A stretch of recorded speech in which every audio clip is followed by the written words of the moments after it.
கடவுள் ஒருத்தனை தலைவனா உருவாக்கணும்னு நினைச்சா அவனுக்கு முதல்ல மலர் கிரீடத்தை வைக்க மாட்டார். அவனை சுக்கு நூறா சல்லி சல்லியா உடைச்சு பார்ப்பார்.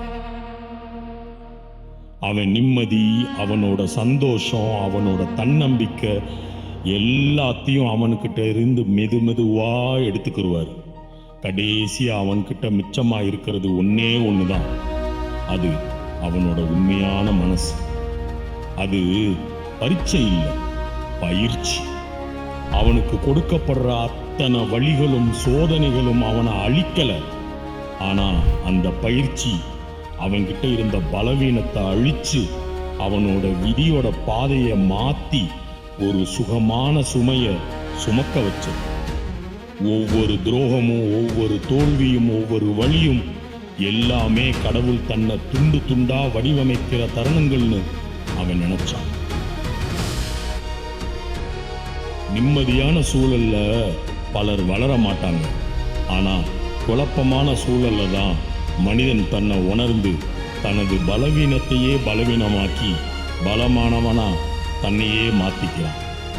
இன்னைக்கு உன்னை உடைக்கிறதா நீ நினைக்கிற எல்லா தடைகளும் நாளைக்கு உன்னை யாராலும் நிறுத்த முடியாத ஒரு அசாத்தியமான சக்தியா மாற்றும். நீ உடைஞ்சு விழுந்து இது முடிஞ்சிருச்சுன்னு நினைக்கிற அந்த நொடி கூட முடிவு இல்லை, அதுதான் உனக்கான ஒரு புதிய தொடக்கம். நிறைய பேர் இதுதான் முடிவுன்னு நினைச்சு பாதியிலேயே நின்றுடுவாங்க. ஆனா அந்த இயற்கையால தேர்ந்தெடுக்கப்பட்ட ஒருத்தன் அந்த நெருப்பை ஆற்ற தன்னோட பலத்தாலையும் நேர்மையான குணத்தாலையும் நீந்தி கடந்து ஜெயிச்சு காட்டுவான்.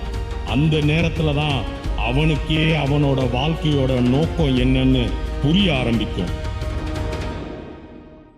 ஒவ்வொரு கண்ணீரும் ஒவ்வொரு சோதனையும் உன்னை அழிக்க வந்தது இல்ல, உன்னை உருவாக்க வந்ததுன்னு அவன் மக்களுக்கு காட்டுவான். இந்த 2026ல இந்த உலகத்துக்கு இவன் தான் யாருன்னு காட்டுவான். கே. பழனிசாமி என்னும் நான் சட்டப்படி அமைக்கப்பட்ட இந்திய அரசியலமைப்பின்பால்